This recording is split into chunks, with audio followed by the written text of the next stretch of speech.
Bismillah.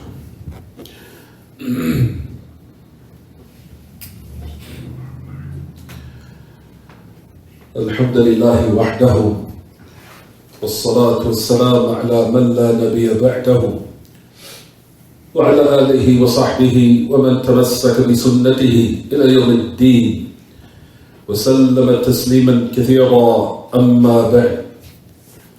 As we continue, 7:09 p.m. Thursday, November 18th, 2021. بالتاريخ الميلادي, according to the Gregorian calendar, it agrees on the Tariq al-Hijri, the 14th night of Jumu'ah. It's now the night of Jumu'ah. The day now is the 14th technically of the month of Rabi' al-Thani, the year 1443, after the migration of our Prophet alayhi salatu wasalam.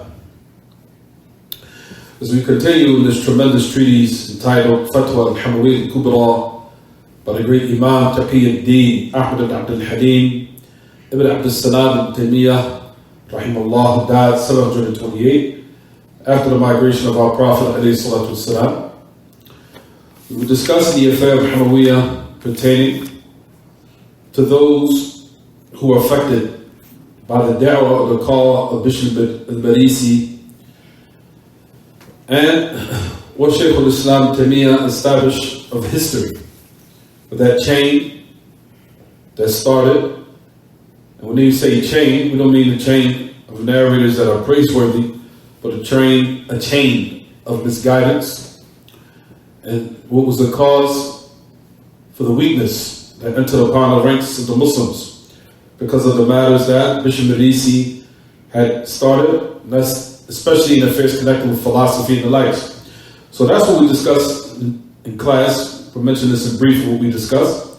And we continue now with Shaykh al-Islam mentioned of the Salaf, who stood firm upon the truth, and which are books to this day that are very important for the Muslims to busy themselves and educate themselves and read. And he's about to mention tremendous treatises that are considered Masajid and Maraji', those references and sources that we rely on to enlighten us about the belief of those who be saved on the day of resurrection. Tafadal ya Muhammad, I'm sorry. Tafadal. You get a chance to translate them. لم يتاح لك فرصة. بدأت العمل الجديد وهو يتناول الوقت. لم يتوافر لك الوقت اليوم وأمس ولا أمس. بس عادي. طيب, so let's read quickly what Shaykh al-Islam mentioned.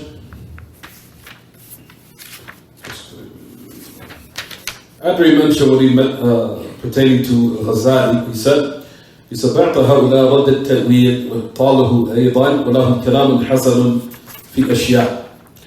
He's speaking about some of the errors of Abu Hamid al-Ghazali, and now he's speaking about the Salaf and those who refuted Bishop Marisi, as we talked about last class. Like I said, inshallah, our brother Muhammad will translate it and put it online once he's able. So inshallah, bi'idhnillah. But anyway, you'll find the Shaykh al-Islam that he said, after mentioning that tremendous book entitled Naqd Uthman al-Sa'id al-Darimi, in which he entitled of criticizing Bishop Marisi where he lived during the time of Imam Bukhari. What Shaykh al-Islam said, صنف كتابا سماه رد عثمان بن سعيد عن الكاذب العنيد فيما افترى على الله في التوحيد. The refutation of Uthman bin Sa'id. And this book is still matbu'a. It's still available for those who want it. It's in Arabic, of course. It's not translated, but it's available, and it's a tremendous treatise. I have it in my library. It's one volume. And Uthman bin Sa'id al-Darimi refuted Bishop Marisi in this tremendous treatise, in which the great Imam Shaykh al-Islam Taymiyyah mentioned the title here. He said, حكى فيه هذه التأويلات. He brought the false interpretations and distorted meanings of Allah's names and attributes in this book accurately. upon Bishop Medisi in a way and a manner that necessitates that Medisi was upon knowledge. He was upon knowledge in his misguidance, meaning he was not ignorant. He was very knowledgeable about the transmissions or the authentic narrations of the Messenger of Allah. He was knowledgeable about the Sunnah and the correct understanding of the religion. It says it. He was أعلم بالمنقول والمعقول. He was knowledgeable about the manqul. Manqul meaning the authentic reports and narrations. And the ma'qul, meaning the sound understandings. When something is ma'qul, meaning it makes sense, meaning the understanding of it is proper. So he said he was knowledgeable about those affairs. So then he goes on to say, he was knowledgeable than these people. So he's talking about these. He's talking about the later generations. Because it says clearly in the book, if you notice, what does it say? الْمُتَأَخِّرِينَ الَّذِينَ اتصلت إليهم من جهته. He said that he was more knowledgeable than those who came later on.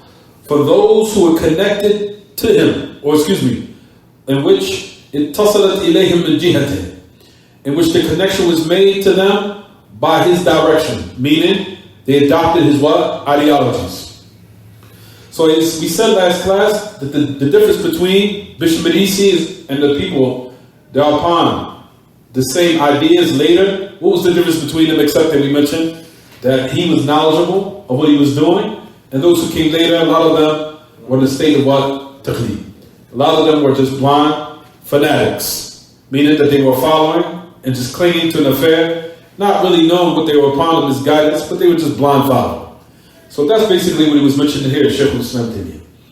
So he goes on to say, ثم رد ذلك عثمان السعيد بكلام إذا طالعه العاقل الذكي علم حقيقة ما كان عليه السلف وتبين له ظهور الحجة لطريقهم وضعف حجة من خالفهم. He said, if you look at Uthman al-Sa'id al-Darimi, that he brought speech that if an intelligent reader with sound understanding was to read it, he would come to the conclusion and have knowledge the reality of what the pious predecessors were upon. It will become clear to the reader, meaning that reader that has sound understanding, the manifestation of what? Those arguments and proofs that aided their method and their path that they were upon, and the weak argument of those who oppose them. So then Shaykh al-Islam Taymiyyah, he said that this book basically praised him. So when a person wants to talk about certain treaties that refuted Bishop Medisi, you will mention this. This is your proof here. I mentioned this in some of my classes years ago in Al-Aqidat al-Wasitiyah, when Bishop Medisi was mentioned, and from the best treaties that refuted him was what Shaykh al-Islam mentioned here. The book that was entitled, here with the title we just mentioned, of course, by Uthman al-Sa'id al-Darimi. It's a tremendous book. And like I said, if we finish Hamawiyyah, maybe we'll study that book, because I don't think it's never been studied. It's never been studied, except maybe I heard Muwahideen, maybe one of the ulama was teaching it, if I'm not mistaken. But as far as teaching it to the common folk or certain classes that we may have, there's no problem that we try to extract some benefits from it. There's a couple of other books I know that hasn't been taught either, in which I will not mention right now. So you'll find, you'll find that Shaykh al-Islam is saying if a person was to read that book and understand it, that book that was entitled, or that book that was written by Sa'id al-Darimi, or Uthman al-Sa'id al-Darimi, it will become clear to him the methodology of the pious predecessors, and how their arguments and proofs dominate over falsehood, and it aids the method that they were upon, and the path that they were upon. And it will also nullify the argument and proofs of those who opposed them, and showing how their arguments were weak. So the best way that a person, if they was to put out a refutation, they would bring their speech and bring in the haqq and criticizing it in order for those proofs and arguments and the truth, how they become superior over what? And dominant over those weak evidences that people upon falsehood use. And that's the best way that a person will become educated. That is the best way that an individual becomes educated and he gains sound understanding in this manner. You bring the statement of the individual, then bring the proofs and the evidences right next to it to show how this individual's statement is incorrect and what comes to Kitab and Sunnah does not support it. Rather, it's against it. That is the best way in order to prove and show to the people how that person has opposed Allah subhanahu wa ta'ala's religion and the authentic Sunnah of our Prophet ﷺ, and the methodology of the companions. And the methodology of the companions of the Message of Allah. And this is exactly what Uthman bin Sa'id al-Darimi did, as Shaykh al-Islam is mentioned in here. So then he goes on to say, ثم إذا رأى الأئمة أئمة الهدى قد أجمعوا على ذم المريسية. We talked about this last class. That the scholars of the past, those who are the proper scholars, meaning the scholars of proper guidance, indeed they had a consensus upon condemning al-Marisiyah. Al-Marisiyah is Bishop Marisi, those who follow him. To the point where we mentioned the set, and I said that I think we're supposed to gather. How many people? Oh, you did? Yeah. Okay, so let's read this line, and then let's see what Muhammad found. He says, you'll find that the majority of them declared him out the fold of Islam, meaning Bishop Marisi and those who follow him. Or from the Salaf who what? Just declared him to be astray, meaning an innovator. He's a mubtadi'. وعلم أن هذا القول السارية في هؤلاء المتأخرين هو مذهب المريسية. He said, which you will find to know, or that you'll have knowledge, meaning the reader, that this statement that is now circulated, especially those who came later, that is just the simple, or if you want to say, the madhab of those who are upon the Marisi, or Bishop Marisi. And the guidance becomes clear for the one who Allah subhanahu wa ta'ala wants to properly guide. وَلَا حَوْلَ وَلَا قُوَّةَ إِلَّا بِاللَّهِ. It said, when fatwa, we talked about this yesterday, لَا تَحْتَمِلْ بَسْطُ فِي هَذَا الْبَابِ. He said, the fatwa that I'm given, it does not necessitate that we have to what? Expound on this affair. He said, however, we're hinting towards it. A little hint to the principle or the fundamental of affairs. So the one with understanding can traverse upon it and what? And reflect and look and study. So can you read it for me? So now, we talked about Bishop Marisi, that they were from the ulama who could declare him out the fold of Islam, based upon him having knowledge. And we said that is from those affairs that if a person was to investigate a specific individual from those affairs that will allow him, one, not to be exited out the fold of Islam, is jahl, is ignorance. So those affairs are investigated. However, Bishop Marisi, his affair wasn't like that. You'll find that the book brings the proofs that he was upon ilm. He was upon knowledge. So those affairs of jahl was removed in regards to him. So some of them, based upon that, say that he was out the fold of Islam. And some of them declared him to be an individual who's dal mudil. He was misguided, he was misguiding others. And he was just considered a mubtadi'. He was considered an innovator. Is it clear, everyone? طيب تفضل محمد. I'm sorry. In the Sir Alam al-Nubala, they go through some of the statements concerning him, and from the imams that actually consider him to be his misguided. Yes. I like this. Huh? From the imams that consider him to be misguided was his ustad himself, Abu Yusuf, Imam Shafi, and who's Abu Yusuf, everyone? Al-Qadi, Abu Yusuf. He was from Ashabu Abi Hanifa. Knew Abu Yusuf Qadi. What was his real name? Anybody remember? Abu Yusuf Al-Qadi. Anybody remember his real name? Al-Qadi Abu Yusuf. Is it Muhammad bin Hassan al-Shaybani? That was his colleague upon the madhab of the Hanafi. Abu Yusuf al-Qadi Abu Yusuf, what's his name? I want everybody to find his name, get back to me. طيب تفضل Muhammad. So his Shaykh, Bishop Marisi Shaykh was al-Qadi Abu Yusuf. Right? Al-Qadi Abu Yusuf and Muhammad ibn Hassan al-Shaybani were from the Ashab, who everyone? Abi Hanifa. Right, everyone? طيب. Bishop Marisi, his own Shaykh, declared him to be what? Misguided. Who's Abu Yusuf Abu Yusuf al-Qadi? Is it clear? Tafadhal, I'm sorry. Like was Imam Shafi'i. The Imam Shafi'i declared him to be what? Misguided. Dal, mudil. Tafadhal. And then from those that actually that considered to be disbelievers, Imam Ahmad himself, he was asked, should we pray behind Bishop Marisi? He said, "La, don't pray behind him." So Imam Ahmad declared Bishop Marisi to be what, everyone? Out the fold of Islam. Kaffarahu. No, tafadhal, I'm sorry. And also Qutayba al-Sa'id, he said he considered him a disbeliever as well.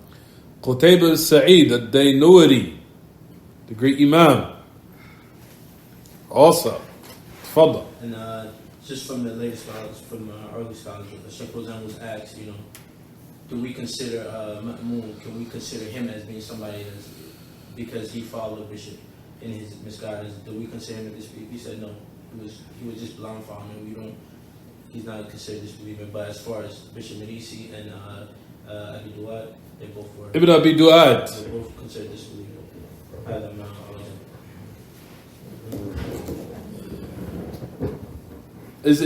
What was Ibn Abi Duad's name though? Ahmed. Ahmed ibn Abi Duad. Exactly. That's the reason why. طيب. What our brother did of a little research, alhamdulillah, he did what was excellent. He said his own Shaykh declared him to be an innovator. Dal mudil, mubtadi'. Also, Imam al-Shafi'i, Muhammad ibn Idris al-Shafi'i, declared him to be what? Dal mudil, mubtadi'. طيب. The Imam Ahmad declared him to be what? Kafir. To the point where he said, is it permissible to pray behind him? He said what? La. Also, Qutayba al-Sa'id al-Daynuri, the great Imam. Same thing. Said he was out of Islam. طيب. And just answer one more thing. Imam Dhahabi, he mentioned something at the end of his tarjumah that was really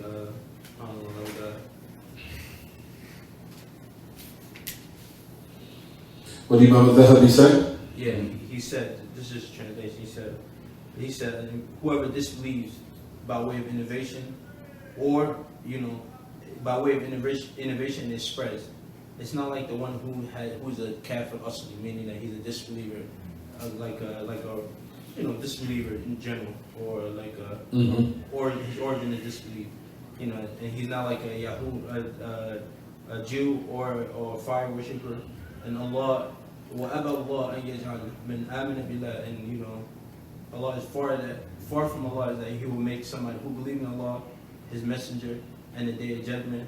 He fasts, he prayed, he performed Hajj, he performed Zakat, but he carries tremendous amount of sin and tremendous amount of misguidance and innovation. Like the one who completely, disregard the messengers or worship an idol. Or completely remove himself from the Sharia. At the same time, we free ourselves from innovation. Meaning, what he's saying that he himself considered Bishop a disbeliever, but what he was trying to allude to is that we shouldn't consider his disbeliever like the. I'm the same code completely. Fine. So you found that Imam al-Dhahabi that he mentioned and said at the last part, the Bishop Marisi, even though some of the A'immat consider to be out the fold of Islam, he said we don't say that he's like a kafir asli, meaning a person who's a Jew, a Christian, and those affairs, even though the man could contain an abundance of misguidance, but it's as if the Imam al-Dhahabi still said he's out the fold of Islam. He's still out the fold. But to say that he's like a kafir asli, he said we can't say mention that, or we can't say that he's not the person who's originally a non-Muslim, or out of Islam like a Christian or a Jew. It's not like the individual who at the same time who prayed or has knowledge of the hereafter or to the end of it. even though at the same time the individual could either be declared mubtadi', which still be in the fold of Islam, or at the same time he still could be a what? Kafir, and you'll find, which something Imam mentioned. At the end of the day, we still say that Bishop Medisi died in a very evil state. May Allah subhanahu wa ta'ala preserve our religion, and may Allah subhanahu wa ta'ala keep us firm. Fine.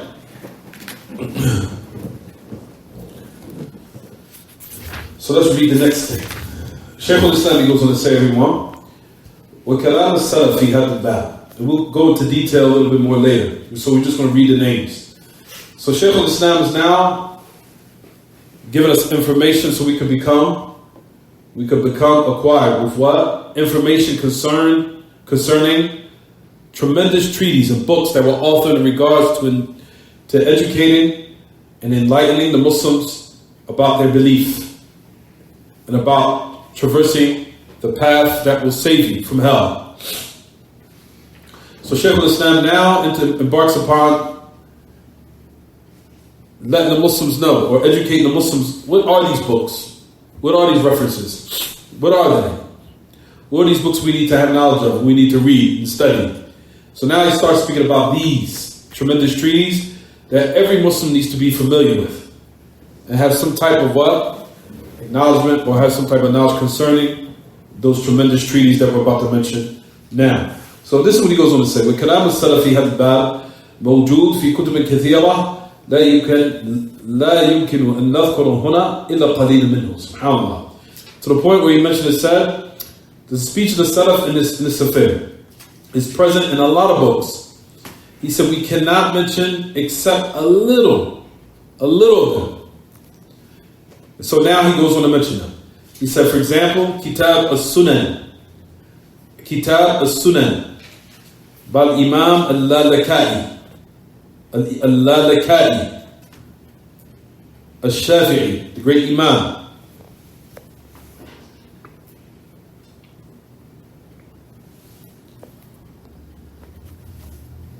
As we know, the Imam al-Lalaka'i was one of the students of Abu Hamid al-Isfaraini,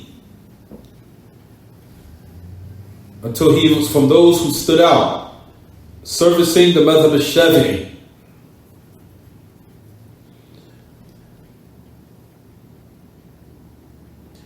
And we know, this is what Shaykh al-Islam called it. He called it Kitab al-Sunan. But what do we know it for? He called it Kitab al-Sunan.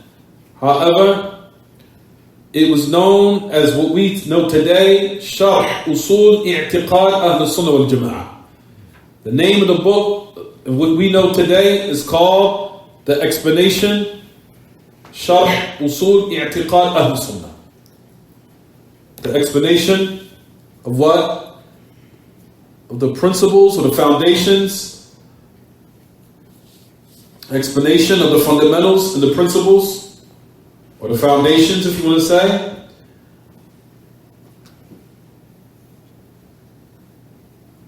of the people. The speaker go?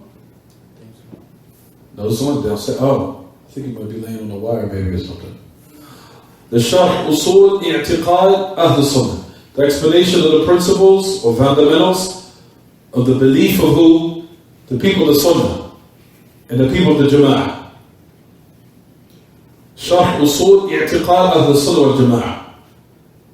That book is a must-have for every student of knowledge. For any student of knowledge, that's a must-have in your library. It's not translated. And even if it was translated, it wouldn't give it its due right if it was translated in English. But that book is a book that is very important. Every Sunni Salafi needs to have that in their library. Sharh Usul I'tiqad Ahl Sunnah wal Jama'ah by the great Imam al-Lalaka'i. And his name is Abu al-Qasim Hibatullah ibn Mansur al-Razi al-Shafi'i.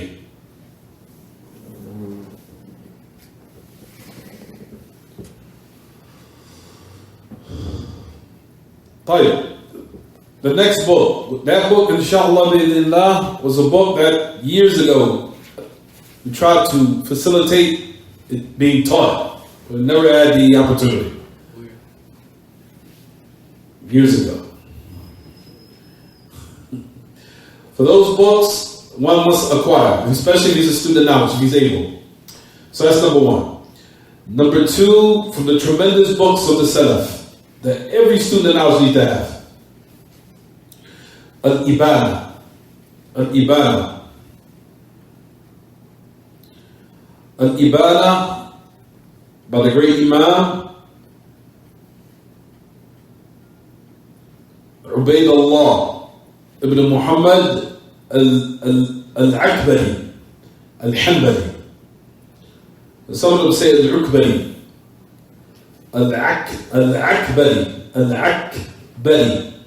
It's as if you're saying Akbar. Akbari. But it's with an Ayn. Al-Akbari al-Ukbari al-Hanbali.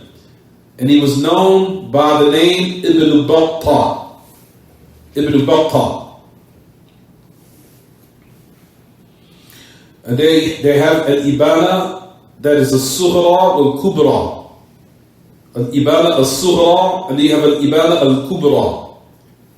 Al-Ibana al-Sughra. Al-Sughra was like a summarized version of the book. Summarized. Then you have al-Kubra, meaning the detailed version. So you have the summarized version, and you have the detailed version. All of them, all of these books that I mentioned so far are all available.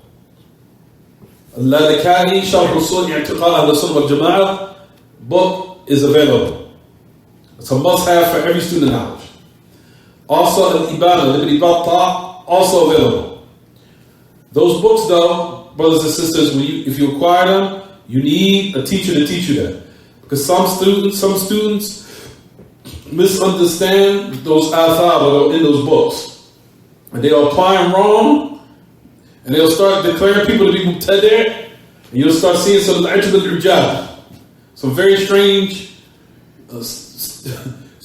strange actions as a result of them misunderstanding certain athar in those books. So, they are extremely important, those books. Those books are very important. But it's always good to make sure that you have a teacher to make sure that you are taught it properly with the proper understanding. To know how to use it and apply it and when to apply it. Is it clear, everyone? But all these books are available. All these books by these great A'imma, Lalaka'i, and also Ibn Battah. They're not translated. He translated the Sughra or the Kubra. No, that was what he translated was Shuyuti is a Jami Sughra. The Shaykh Al-Bani checking of Jami Sughra by Imam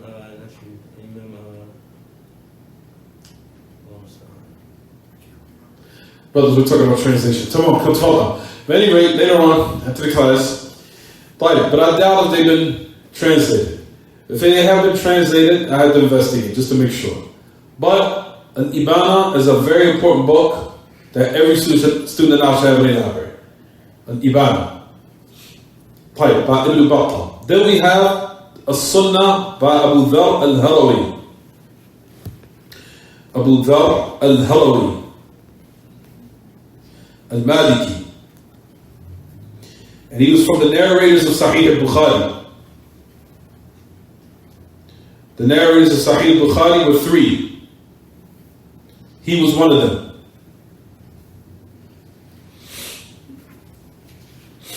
Was Abu Dharr al-Harawi. He has a specific story I'm going to speak about. We'll talk about it later, inshallah. But notice he has a book called, what everyone? As-Sunnah. His name was Abd ibn Ahmad al-Khurasani al-Harawi al-Maliki. So you have al-Lalaka'i, who is Shafi'i. You have Ibn Battah, who is what? Hanbali. Then you have al-Imam Abu Dharr al-Harawi, who has a book called As-Sunnah. He was Maliki. I wanted to mention this from all the different madhahib, how they were unified in regards to their position of the sunnah, how they were unified in the beliefs and affairs connected with it.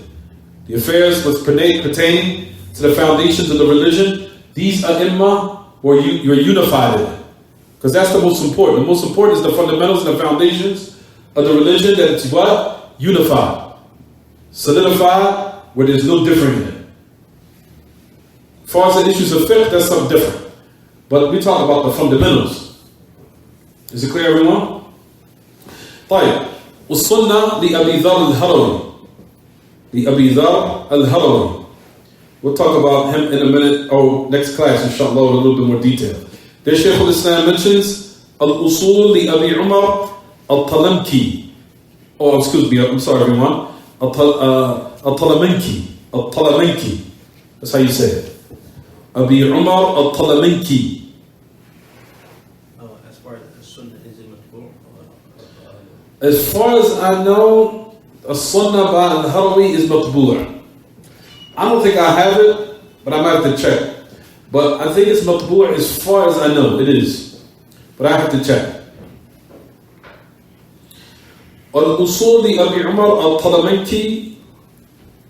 Al-Usul. He was from the ulama of Andalus. Where's Andalus, everyone? Where was Andalus? Spain. Spain. He was a scholar of the Muslims from Spain. Andalus. Andalus currently is Spain.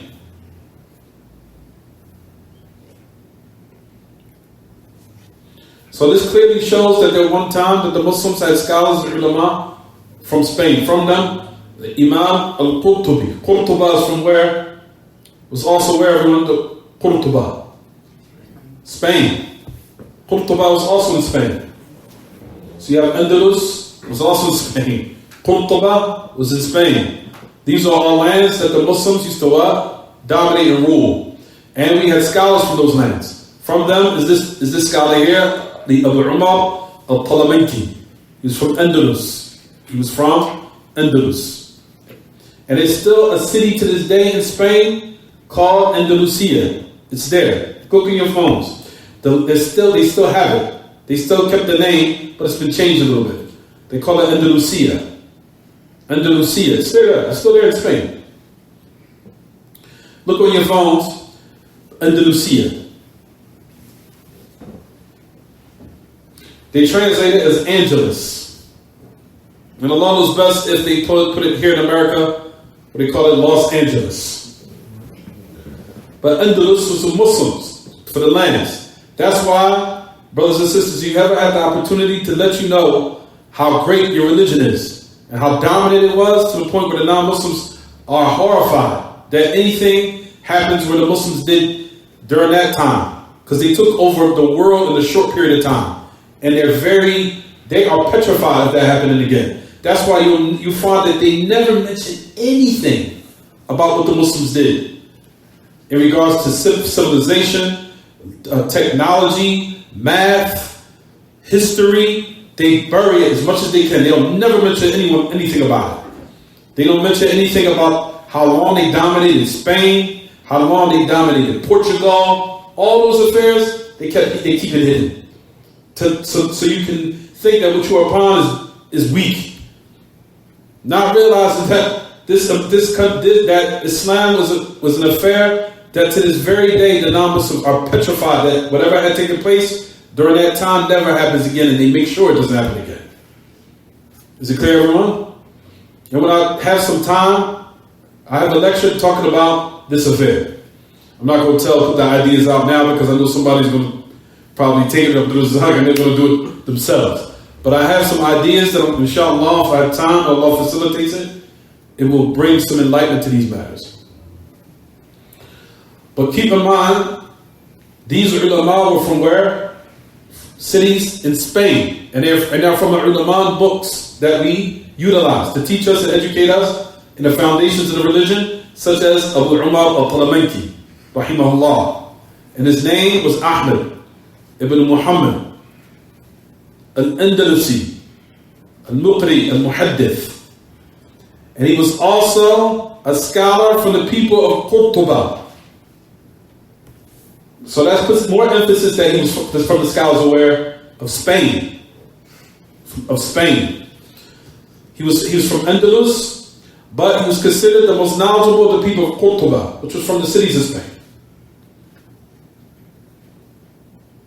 So is it clear, everyone?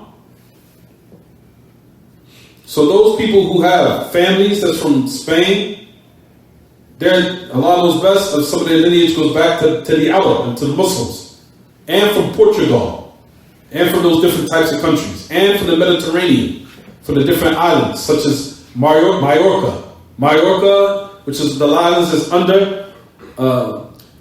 under Portugal and Spain, which connects all the way to Morocco. There are islands like Mallorca where the Mediterranean Sea is at. The Muslims used to dominate all those lands, all those islands, all of that, for years. So when we had the opportunity, go online, brothers, look on some of the histories of the war that had taken place between the Muslims and the Vikings. Look to that. I want everyone to study it. Or look to alhamdulillah, the merits or the upside of social media as far as, and I'll rarely say this because I always condemn social media, right? But the upside to it, go back to YouTube. There is a little clip for about 10 minutes. It gives maybe 15 minutes. So it's not that long. So it's not long with it. So you get bored. It's like, oh, this is too long. I don't feel like this. It's about maybe 10 minutes, 15 minutes. They'll give you a summary of the battle that when the Vikings tried to go in, when they tried to go into Portugal and Spain to try to take it over, and how the Muslims fought them out and drove them out to the point where some of them even became Muslim. Vikings.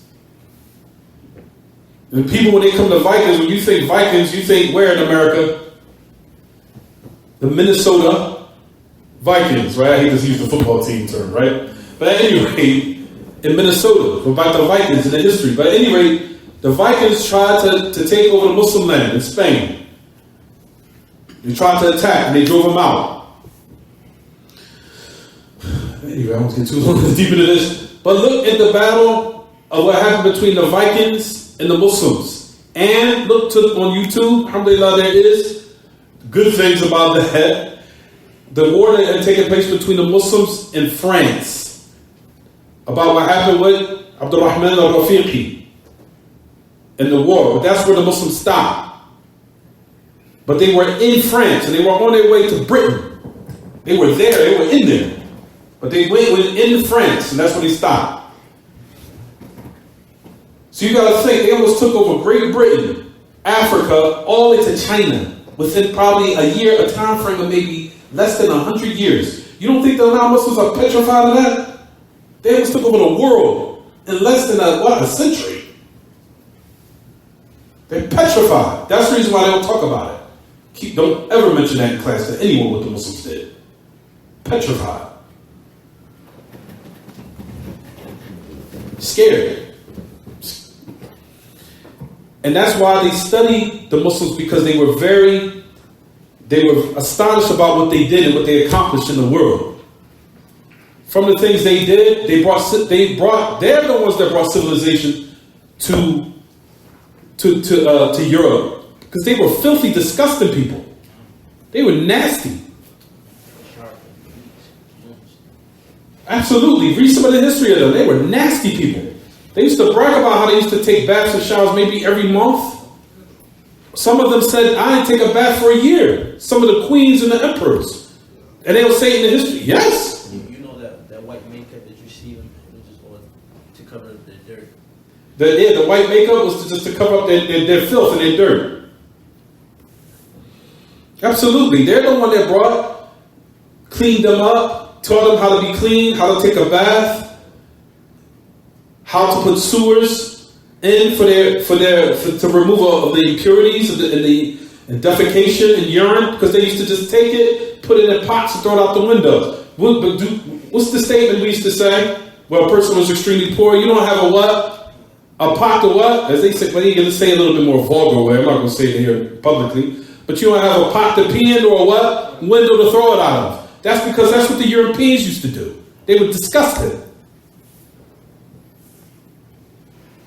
They used to poop and pee, throw it out their window. The Muslims brought them and taught them how to do that. But they'll never give them credit because they know it makes Islam look good. It makes the Muslims look good.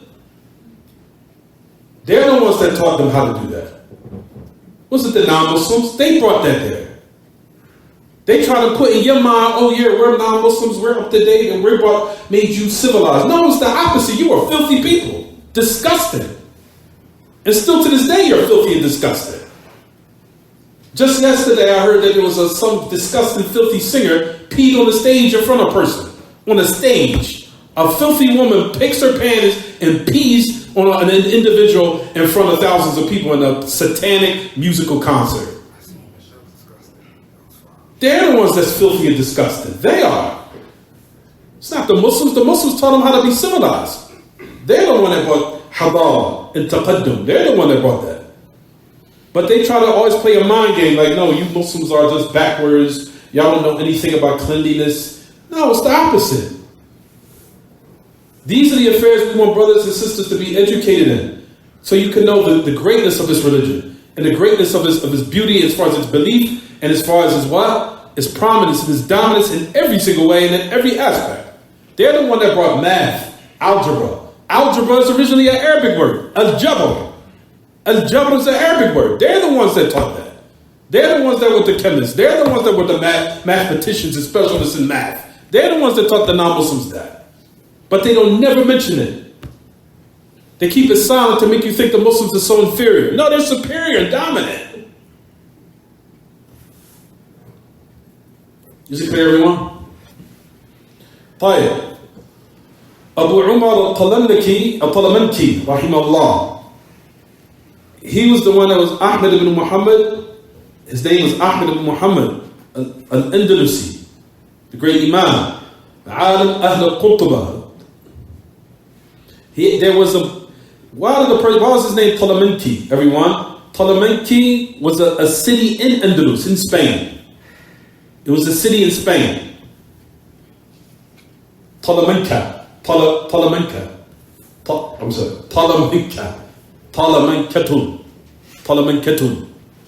It was a city in Andalus. And he has a lot of great, tremendous, beneficial books upon the madahib of the Sunnah, which shows his great knowledge, rahimahullah. And we'll talk more about him next class, inshallah.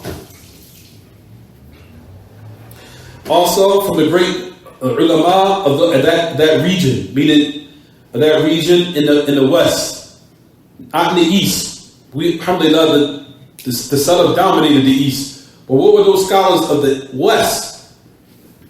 This scholar here was one of them. Also from the great scholars of the west, meaning from the western region, such as Spain and Morocco, and that side, I'm sure everyone is familiar with Abu Umar ibn Abdul Barr, the great Imam, where every student now sees his books. Ibn Abdul Barr, rahimahullah. Abu Umar, Yusuf, and his name was Yusuf, Al-Nimri, Al-Qurtubi, Al-Maliki.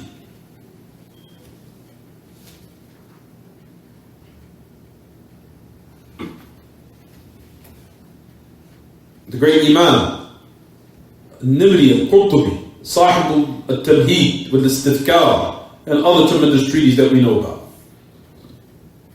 The great Imam, Al-Hafidh Abu Umar Yusuf, Sahib al-Tamheed, wal-Istidkar, wal-Isti'ab, and that tremendous book that every student now needs in his library entitled Jami' Bayan al-Ilm wa Fadli. All those books we just mentioned, every student now needs in their library. Tamheed, Istidkar, Isti'ab, Jami' Bayan Fadli al-Ilm wa Ahlih. All those books the student now needs to acquire, if he's able. If he's able.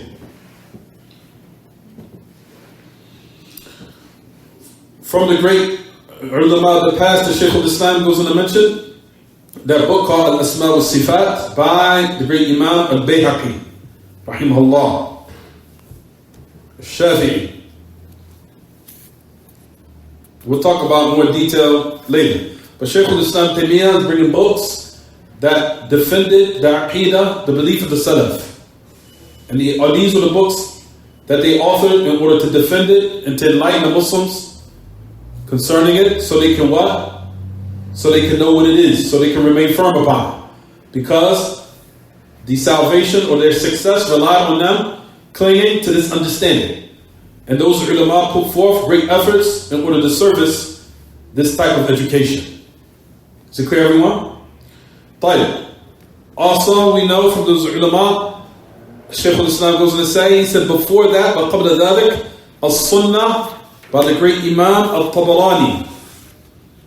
Also, that book, Al-Asma wa Sifat, that book is matbu'ah.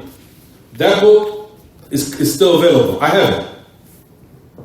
Al-Asma wa Sifat al-Bayhaqi, I have it. However, Shaykh Muqbil, rahimahullah, matter of fact, I think it's in my library here, next door. I think I have it there. It's one volume. No, it's not.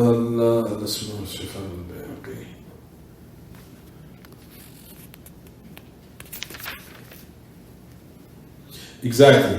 It's in 2 volumes.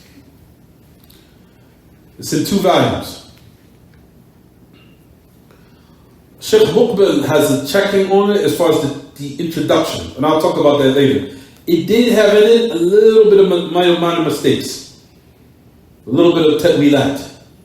Because I remember I told everyone last lesson, who was Al-Imam Bayhaqi affected by a little bit? Ibn Fawrak. I said that last class. Abu Bakr ibn Fawrak. Didn't I say that? طيب. You even find in that book, Al-Asma wa Sifat al-Bayhaqi, it said that this book has some ta'wilat in it. It had a little bit of minor mistakes in regards to the name and attributes of Allah, which was upon the madhab al-Asha'ira. Right?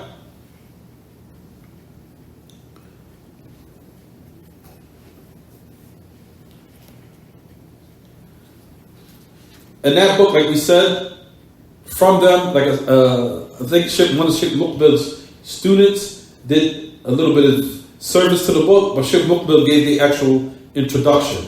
I have the book next door. If I have some time, I'll find it. But I have it. Al-Asma wa Sifat al-Bayhaqi, that's available.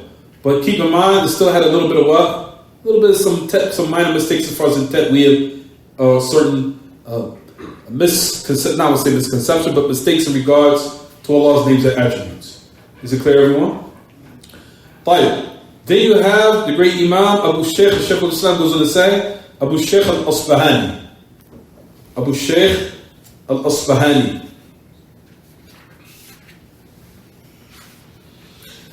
He has a tremendous book. He has a book called Al-Azama. Al-Azama.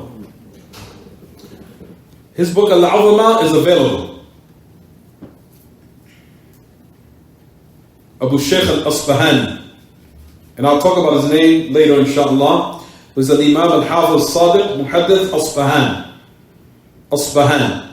Anybody know where Asbahan is located in these days and times? Anybody? Asbahan. Where do you think it might be located?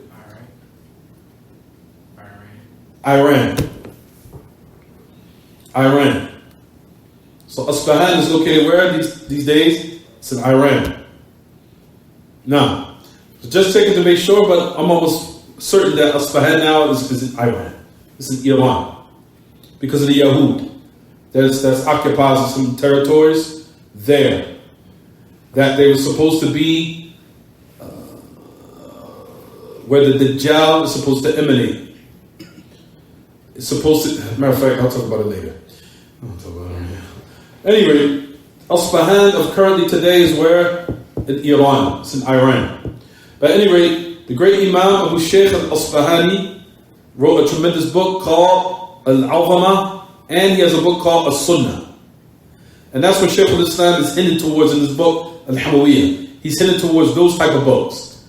He's hinting towards he's hinting towards al-'azama wa sunnah. So he has a book called Sunnah. You'll find that Imam al-Dhahabi also hints towards that in Sir al-A'lam al-Nubala.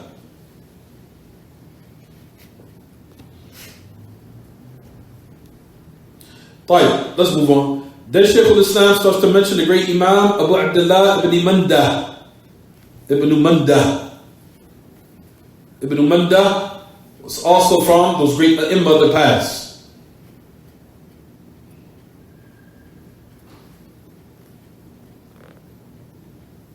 Great Imam. He has tremendous treaties in Sunnah in defense of the Aqidah al-Salaf. From them is Kitab al-Iman by Ibn Mandah. And who taught that book these days was the great Imam Shaykh Ali Nasr al-Faqihi. Rather, he checked the book. It's in 2 volumes. Kitab al-Iman by Ibn Mandah is 2 volumes. I have the book. I have it, and Shaykh Ali Nasr al-Faqihi checked it. Shaykh Ali Nasr al-Faqihi, hafidhullah. And he has lessons in it. I think you can still find them online.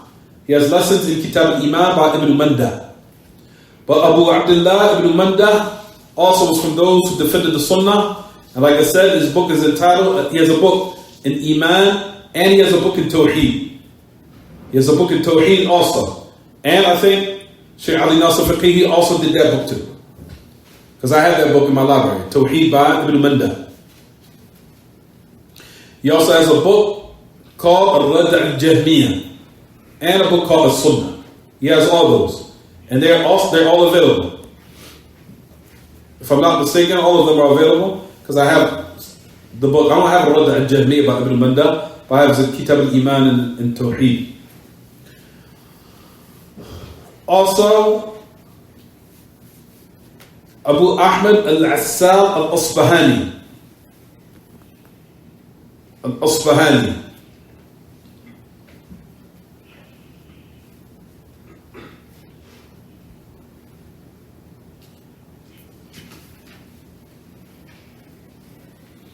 In which you'll find that Ibn Mandah praised, highly praised.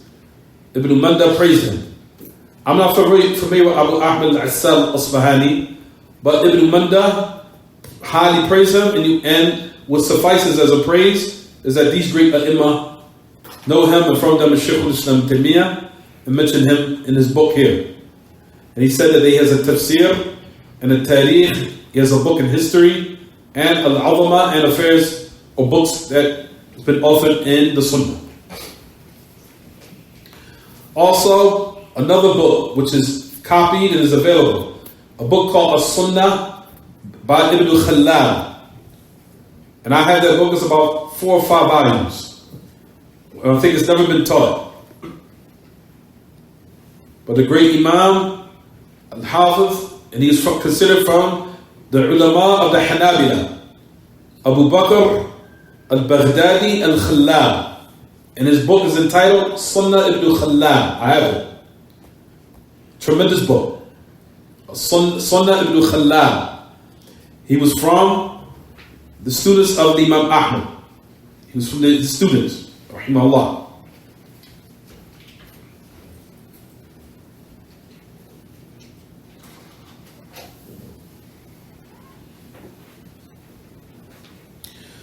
I'm sorry everyone. They said that he's seen Imam Ahmad, but the knowledge that he had taken was the majority of it was from those who were around him. But he did see him. He said he seen him. But he said that the majority of his knowledge was acquired from those who had taken knowledge from Imam Ahmad. We almost finished.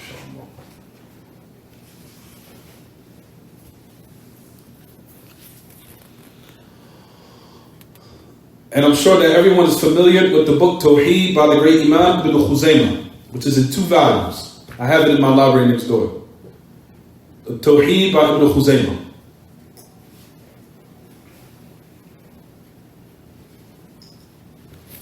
وكلام أبو العباس ابن سريج. أبو العباس ابن سريج.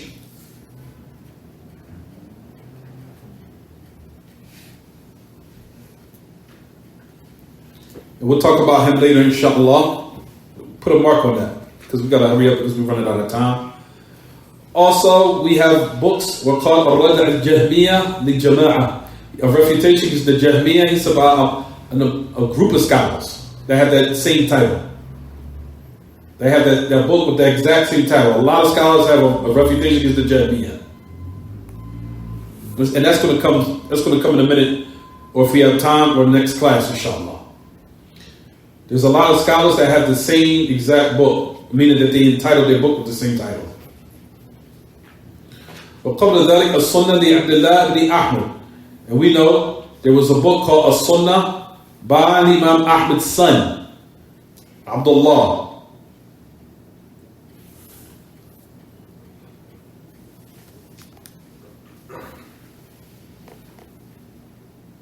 And then we have the student of Imam Ahmad, who's who? Abu Bakr ibn al-Afram, As-Sunnah. Now he was a student of Imam Ahmad, Abu Bakr ibn al-Afram. He has a book called As-Sunnah. And we have the Sunnah li Hanbal. As-Sunnah li Hanbal. Is that Imam Ahmad's father? Who is he? They say he's Ibn Amr al-Imam Ahmad. He was the son of his paternal uncle, or if you want to say cousin. Ibn al-Amr al-Imam Ahmad. And this book was called As-Sunnah. Also, Abu Bakr al-Marudhi. I don't know why they call it Marwadhi. It's not Marwadhi, it's Marudhi. I must have made a typo. Abu Bakr al-Marudhi is ma'ruf. Rather, he was from the great companions of Imam Ahmad. Abu Bakr al-Marudhi. I don't know why they call him Marwadhi. It's al-Marudhi. Al-Marudhi.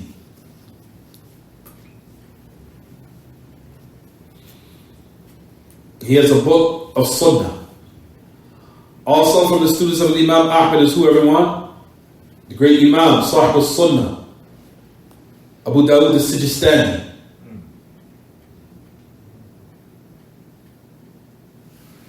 How is he? He has a book of Su'alat, Kitab al-Su'alat of Imam Ahmad, Abu Dawud al-Sijistani.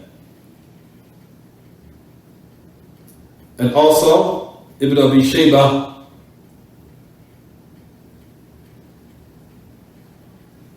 has a Sunnah, has a book called As-Sunnah. We'll stop here, inshallah. I wanted to get through because it gets a little bit longer than I wanted to mention. So these names and these type of titles, these books that Shaykh al-Islam has mentioned are very important. That everyone educate themselves to know how great the religion of Islam is, the great scholars that were from all over the world, and how author books defending the proper belief of the Muslims, their proper belief in what they realize its importance, that the people's salvation and success relied upon them clinging to this belief, and that all disgrace and calamities and catastrophes and humiliation descends from Allah if the people abandon it. Is it clear, everyone? And not only disgrace in this world, but disgrace where? In the hereafter. That's the reason why they have taken great consideration and offering these books so the people can cling to it and educate themselves in it. That's why Shaykh al-Islam is bringing all these books. And notice that all these scholars are from all over the dunya, from Middle East, from Iran, from Spain, all those different locales and all those different areas, to let you know that the Muslims that truly hang on to what's correct, it wasn't about nationality, it wasn't about color, it wasn't about background. We united them, was the foundation of the religion, and they're defending it until there were scholars from all over the dunya that Shaykh al-Islam mentioned here. Is it clear, everyone? So like I said, go online, like I said, be careful of YouTube, but if you go on there, find the war between the Muslims and the Vikings that had taken place in Portugal. However, the battles, majority of them had taken place in Portugal. And we know Portugal and Spain are what? Neighbors. They're right next to each other. How they came to the side of Portugal, attacked the Muslims, and they drove them out. Read it. It will blow your mind when you hear the story. But these are the affairs that people need to educate themselves, especially teaching our children how dominant the Muslims were, and the lands they occupied, and how long they ruled them, to let you know how great this religion is, and how the non-Muslims, like we said, sweep this under the rug as much as they can. And they try to destroy anything or any relics or any connection of Islam. How many have we heard of all these different types of affairs that the Muslims were in France? They had almost reached, like we said, Great Britain. Or we would say Great Britain, but the UK, United Kingdom is better to say. I wouldn't say Great Britain. United Kingdom. Excuse me, everyone. They were almost up there. Then on the other side of Europe, where it started, through Turkey, they came in, took that over, and we're going in. They almost took it over whole Europe. Because we know that's where, if you wanted to go from the Middle East to Europe, you're going from Turkey. They say Turkey is with the borderlines between you and the Middle East and Europe. They take that over. And they were coming in, they were going further and further. Took over the whole dunya. How did they take over the dunya? They was holding on to this belief that Shaykh al-Islam is talking about here. That's how they took over the dunya. They took over the dunya by keeping their belief purified. That's what the non-Muslims realized. That's why they put so much effort in polluting the Muslims in their belief system, because they knew their power emanated from it. What's so crazy is the Muslims don't work on purifying their belief, where their enemy knew that was the source of their power. But the Muslims don't want to rectify it. Isn't that crazy? And what can happen as a result of them holding on to the proper aqidah? Allah opened up the dunya for them. When they left it off and they wanted bid'ah and believe in the belief that Allah is everywhere and all of the filth, Allah what? Rendered the Muslims weak, and now they're in the state that you see now. Is it clear, everyone? We'll stop here. Any questions about the lesson?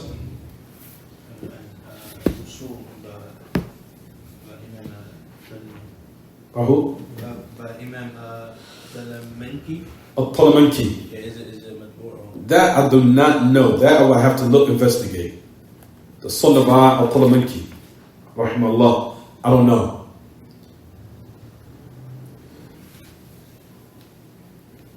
That I will have to investigate. Allahu A'lam. I don't have that in my library. Some of these books I have, and some of these books I don't. Tawheed by Ibn Khuzaymah, I have that. Al-Azama by Abu Shaykh, I have that. Al-Azama. Those type of books I have. But some of them I don't. But the majority of them, alhamdulillah, pretty much I have.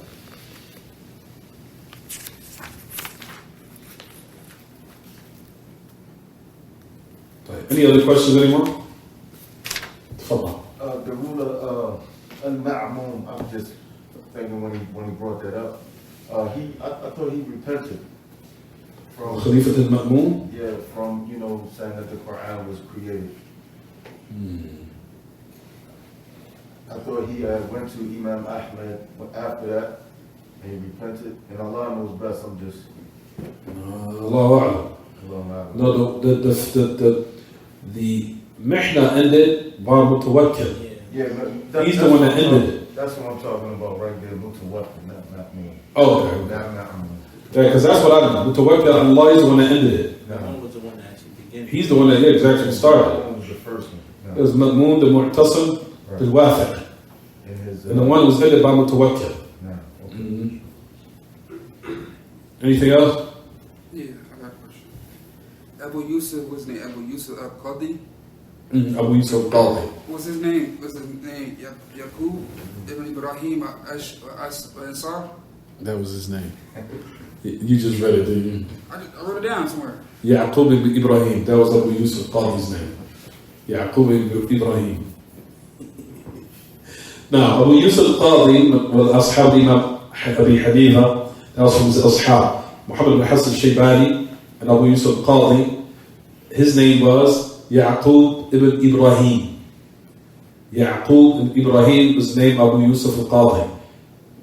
They were known from servicing the madhab of Hanafi. So if you ever hear those names, as soon as it comes to your name, madhab al-Hanafi. And to this day, in fiqh, those names are still relied upon. They're found that they're mentioned a lot. Especially those who quote the aqwal or the statements from the madhab al-Hanafi, always refer back to Muhammad al-Hasan al-Shaybani and al-Qadhi Abu Yusuf. To this day. Still relied on, still in class, and you find those names always come up. طيب, that's it? And that was a sheikh, right? No, Abu Hanifa was their sheikh. No, I'm talking about Bishop Marisi. Oh, that was the sheikh of Bishop Marisi. No. His sheikh was Abu Yusuf Qadhi. He declared him to be misguided. He declared him to be misguided. No. His own sheikh. The crazy stuff that will come out of his mouth, he will say that, it's not a ship that you worship the sun and the moon. It's only Alama, the ship. It's a sign of ship. It's not, I'm not asking, it's not kufr. He said, أنت عبود الشمس والقمر ليس كفر هو علامة الكفر. That's what Bishop Marisi is. He has a lot of aqwal. It was achieve. Very strange. Extreme masallah al-Islam. We'll stop here, brothers. وصلى الله وسلم وبارك على نبينا محمد وعلى آله وصحبه. سبحانك اللهم وبحمدك أشهد أن لا إله إلا أنت أستغفرك وأتوب إليك.